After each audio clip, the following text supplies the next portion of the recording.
Well, hello, my loves, and happy Sunday to you.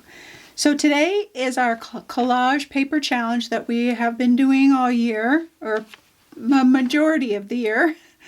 And I love this challenge because it helps me get out of my head. It helps me just play. There's no outcome. There's no, like real objective except to kind of follow the prompts. And so if you're unfamiliar with the collage paper challenge, there are 5 other videos for the collage paper challenge, and this is number 6. I do put them in the subscriber library so that they're all there for you. You can see them all. So if you're not caught up on all of the challenges that we've done, you can see them in the subscriber library. Also, for this collage paper challenge, I'm going to put this one with the additional breakdown that I do for the membership available for you in the free preview. Today is the last day for sign-ups for new members for the membership, and then it won't be open until somewhere in January. And then after January, it won't be open again for another 8 months or so. So if you're interested at all, check it out. There is a free preview section that gives you a really good taste of all of the things that are in the membership. 3 years worth of content waiting for you. Projects, skill builders, Q&As, backstage passes where I just kind of turn on the camera and roam around my studio and show you what I'm creating. Just all kinds of stuff for you to grow, learn, and be encouraged as an artist. Okay, so for the collage paper challenge, we're on number 6. So let's take a look at some of the ideas I have. Okay, so this is our color palette.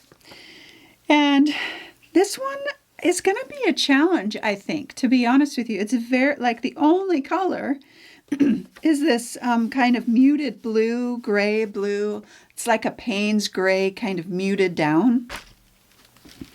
And then really neutral, like this color right here, you can probably barely see it on camera. It is pretty much a Titan buff. And then these are 2 different values of kind of like a taupe, like a warm taupe. Ooh, speaking of that, I have a taupe color somewhere near here. I wonder if this would work. Ooh, see, that's too gray though. So these are like warmer colors. See how gray that is?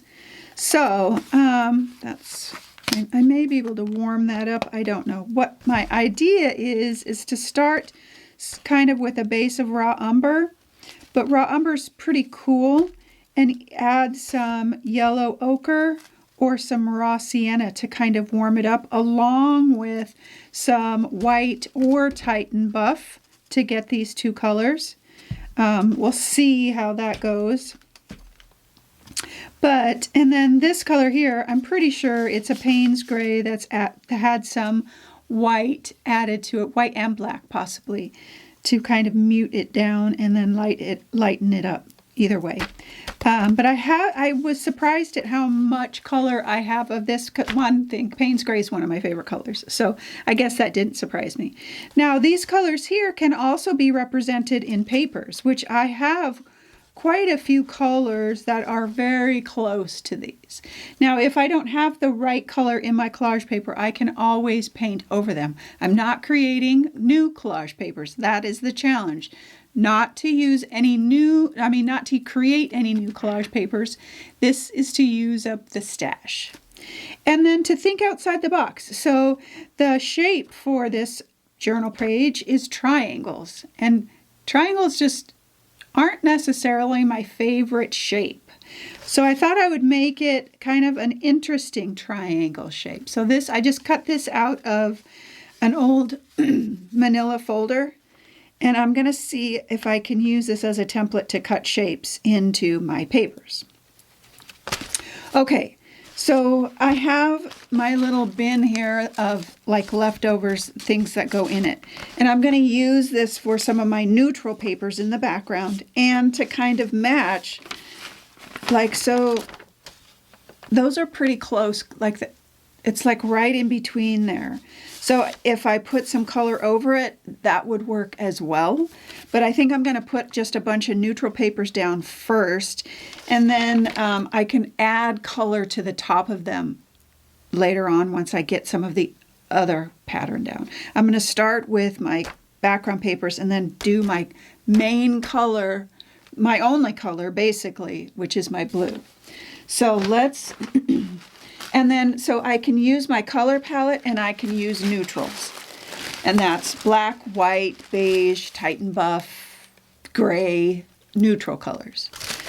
So I've got some black and white collage papers that I'm going to put down, I think, in the background. But I pulled out some of these because these were kind of close to that color right there. And I thought, well, maybe that would work, but I want to have those background papers because this will go transparent. But again, here's some more of that kind of close color to that, like that one's probably the closest. See how warm this is in comparison. That one may be too gray, but I pulled it out because I could put a coat, once I get some color mixed up, put a coat of that over this, or even stencil a really cool pattern or something on here, and that would work as well. Let's go back. Let's look at the neutrals first. I pulled this one out because it's like a darker version of this, and it's got a really interesting pattern. So like if I put it on a lighter surface, it goes lighter and is very similar to that. So I was okay with that one. This one too. So the background is kind of this creamy color, which is almost identical to that, and it's got black. So I thought that would be okay to use. And then this is a napkin, and I have separated it, and I'm not sure if I need to, some have 3 and some have 2 ply, but I've separated the plies. And I'm going to leave this out too because I also thought even like if I put some paper down that's a little too dark, if I put something over it that kind of veils it a little bit, that could lighten it up. So I left this out. And I've just got some interesting colors. Like this color here is very close to that. So I left that out. And this is very light, but it's very similar coloring to my Titan buff. And it's got a really interesting pattern. So this was a paper that we made in the membership. Okay, and then this one's really a warm color, and it's very close to that one. It's very boring. So I may do some thing on top of it.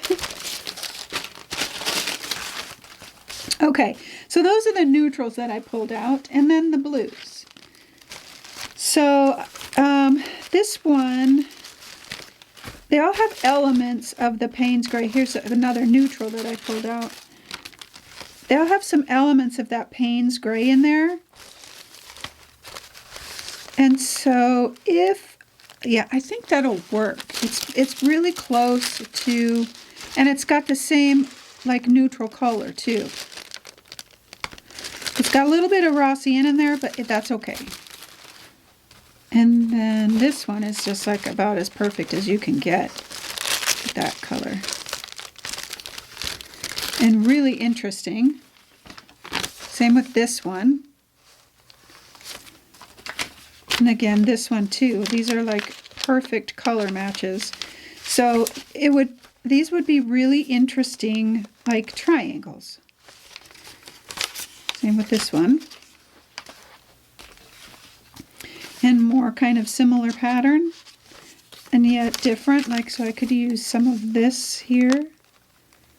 So I left that one out. Now, these two are the ones that are like not even close to our color, but they have really interesting, like this one has a really interesting pattern. So I will come back over this with a wash of this color to tone it down and make it match this more. Same with this one. This one's really interesting, and so I'm going to wash over it and probably just a section of it, like maybe this section because it's a little bit lighter, but allowing that really cool pattern and texture to show through to give me some interest. So those are the papers that I have chosen and I have out, and I'm going to stick with those because too often I tend to I love paper. That's just a fact. You guys know that. So I end up having like a gajillion pieces of paper out. So I've really restrained myself this time. And yeah, so that is my color palette, my triangle, and we will see, and we'll see where it goes. So I don't necessarily have a meaning for the page yet because, I'm following the guidelines and as I've said over and over, probably over the last several months, about being able to just start, the collage paper challenge is what that is for. Because often we don't know what to do. We want to create, we want to do something, but it's really intimidating to stare at the blank page and go, there's a million options. Well, this helps me do something. And it gives me simple steps. And I think we did simple steps a couple of weeks ago, where you just do one thing at a time. And, I'm doing the color first. I choose the paper first. Whatever it might be. And just do one thing. And then whatever happens here. And it's not about some beautiful masterpiece. It's just about showing up and being brave and taking the time to block everything out and just create. So that's what I'm doing today. I'm sure that I will find some meaning in this and put some word or something in it. But that happens in the journey. So we will see what happens. Okay, so all of the supplies and everything will be listed on the blog and in the subscriber library and in the membership. And the membership will have the additional breakdown, and that will be in the free preview section. So you can jump over there, take a look at the membership if you want, see if it's for you, and sign up while the doors are open. You have 1 day left. The stencils, if I use any stencils today, yeah, I probably will because I want to put some pattern on a couple of things. The stencils that I use, I have no idea what they are, but those that I use will be on sale this week. And that is it. I so appreciate you being here week after week and your encouraging words. I would appreciate you liking and subscribing if you love what I do and you continue to come back. That means the world to me. I love your encouraging words. All of you are just good to me. Very, very good to me. And I so appreciate that. Thank you so much. All right, my loves, I'm going to start playing and see what happens. I hope your Sunday is restful and peaceful.